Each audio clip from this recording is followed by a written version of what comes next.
From translation, ISV International Standard Version, this 163 day of the year, today we are reading passages, Job 38-39, Job chapter 38, verses 1 to 41. Then the Lord answered Job out of the storm. He said, "Who is this who darkens counsel with words without knowledge? Brace yourself like a man, I will question you, and you will inform me. Where were you when I laid the foundation of the earth? Declare if you have understanding. Who set its measurements, if you know? Or who stretched a measuring line on it? On what were its bases sunk? Or who laid its cornerstone, when the morning stars sang together, and all the sons of God shouted for joy? Or who enclosed the sea with doors when, bursting forth, it went out from the womb? When I made clouds its garment, and thick darkness its swaddling band, and prescribed my limit for it, and set bars and doors, and said, This far you shall come and no farther, and here your proud waves shall stop. Have you ever in your life commanded the morning, or caused the dawn to know its place, that it might take hold of the ends of the earth, and the wicked be shaken out of it? It is changed like clay under the seal, and all things stand forth as a garment. From the wicked their light is withheld, and the uplifted arm is broken. Have you entered into the springs of the sea, or walked in the recesses of the deep? Have the gates of death been revealed to you, or have you seen the gates of deep darkness? Have you understood the expanse of the earth? Declare if you know it all. Where is the way to the dwelling of light? And darkness, where is its place, that you may take it to its territory, and that you may discern the paths to its home?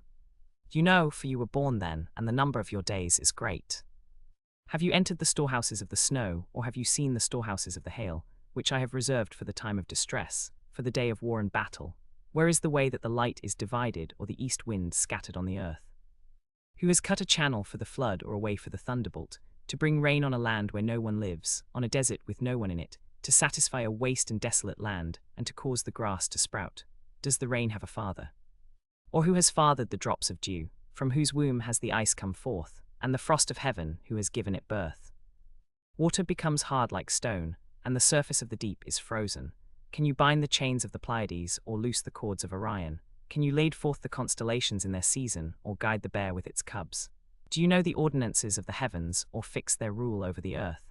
Can you lift up your voice to the clouds, so that a flood of water may cover you? Can you send forth lightning bolts so that they may go and say to you, Here we are? Who has put wisdom in the inward parts, or given understanding to the mind? Who can number the clouds by wisdom, or tilt the jars of heaven, when the dust runs into a mass and the clods stick together? Can you hunt the prey for the lion, or satisfy the appetite of the young lions, when they crouch in their dens or lie in wait in their thicket? Who prepares for the raven its prey, when its young ones cry to God and wander about for lack of food? Job chapter 39, verses 1 to 30. Do you know when the mountain goats give birth? Do you observe the calving of the does? Can you count the months they fulfill? Or do you know the time when they give birth? When they bow down, they drop their young, they cast off their pains, their young ones become strong, they grow up in the open field. They go forth and do not return to them. Who has sent out the wild donkey free? Or who has loosed the bonds of the swift donkey, to whom I have given the wilderness for his home, and the salt land for his dwelling place? He scorns the tumult of the city, he does not hear the shouts of the driver. He ranges the mountains as his pasture, and he searches after every green thing. Is the wild ox willing to serve you, or will he spend the night at your manger? Can you bind the wild ox in a furrow with ropes, or will he harrow the valleys after you? Will you trust him because his strength is great, or will you leave your labor to him? Will you depend on him that he will return your seed, and gather it to your threshing floor? The wings of the ostrich flap joyfully, but are they the pinions and plumage of love? For she leaves her eggs to the earth and lets them be warmed on the ground, and forgets that a foot may crush them or a wild beast may break them. She deals cruelly with her young, as if they were not hers. Though her labor is in vain, she is unconcerned, for God has made her forget wisdom and has not given her a share in understanding. Yet when she spreads her feathers to run, she scorns the horse and its rider.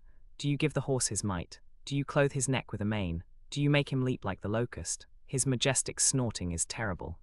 He paws in the valley and exults in his strength. He goes out to meet the weapons. He laughs at fear and is not dismayed. He does not turn back from the sword. Upon him rattle the quiver, the flashing spear, and the javelin. With fierceness and rage he swallows the ground. He cannot stand still at the sound of the trumpet. As often as the trumpet sounds, he says, Aha, and from a distance he smells the battle, the thunder of the captains, and the shouting. Is it by your understanding that the hawk soars, and stretches his wings toward the south? Is it at your command that the eagle mounts up and makes his nest on high? On the cliff he dwells and lodges, upon the point of the cliff and the stronghold. From there he spies out food, his eyes see it from afar. his young ones suck up blood. And where the slain are, there is he.